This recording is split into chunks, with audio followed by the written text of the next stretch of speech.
Hey guys, Josh Schenken here, creator of the Ultimate Sandbag Core Training Systems. Something we really want to emphasize for 2011 is our educational program and how to properly implement your sandbag. Remember, the sandbag is only a powerful tool if you understand why you're using it. So in the past, we've talked about progressional means into doing rotational work. We've gone through rotational deadlifts, rotational high pulls, and other such movements. Now we want to start moving even in more dynamic exercises. So the first thing we're going to do is we're going to teach you the shoveling movement. Now it looks simplistic, but what really gets people is not the acceleration of the weight, but the deceleration. Let's show you for a moment. So Jessica's going to show you shoveling.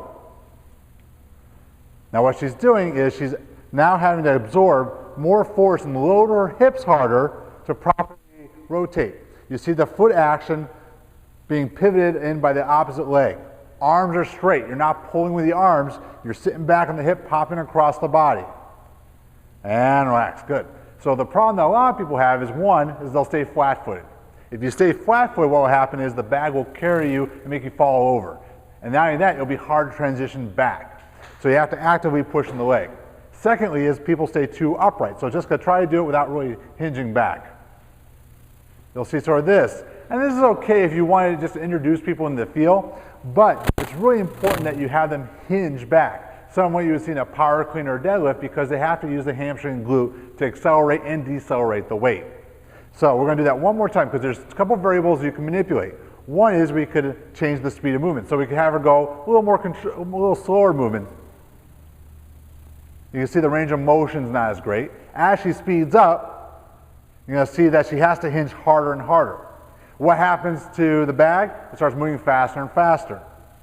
Now, obviously we can increase the load of the bag too, but I'd rather change speed before we change load. One of the other drills that's really popular but misunderstood is the around the world. So around the world is supposed to mobilize everything from head to toe. The problem is a lot of people just end up swinging the bags around. So Jessica, can you sort of just show just sort of what it looks like not to sort of integrate the whole body? Yeah, you'll see people do this movement. This is okay. But really, we're not getting a lot of power out of the movement because the power has to start at the feet.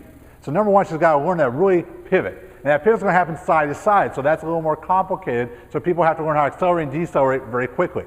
So watch her feet as she starts with the movement. See how those feet have to move side to side? Really rotate. Nice. And that is what projects the bag up. Secondly is the hip movement.